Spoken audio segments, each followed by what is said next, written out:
Welcome back to Random Crockery.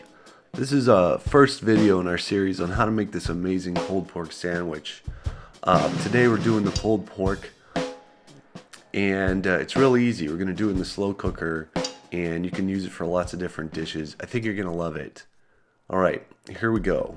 We're going to slice 3 onions and 3 garlic cloves and just set that aside. We're going to get the rub ready next. Okay, essentially the rub is dark brown sugar, chili powder, cumin, cinnamon, kosher salt. You're gonna rub this around, try and make your best Jackson Pollock. The pork roast goes in here and you're just gonna try and coat it.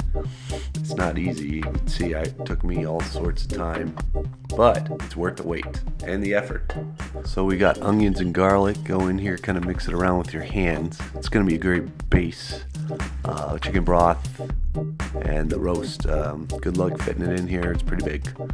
So put it in there, bleep bloop, it's going. And this is what it looks like when it comes out. And you're gonna shred it with a fork, and it's gonna be really fun. It's a giant bone in there. Watch out! Don't just give it to your dog or something. So as you can see, there's a lot of meat on this, and it's gonna go for at least 12 weeks, so you better think of a bunch of stuff to do with it.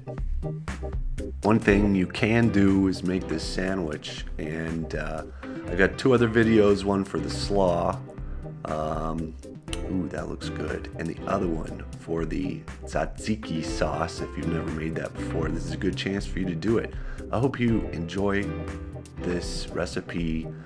Check it out on the blog and come visit me again with great new videos.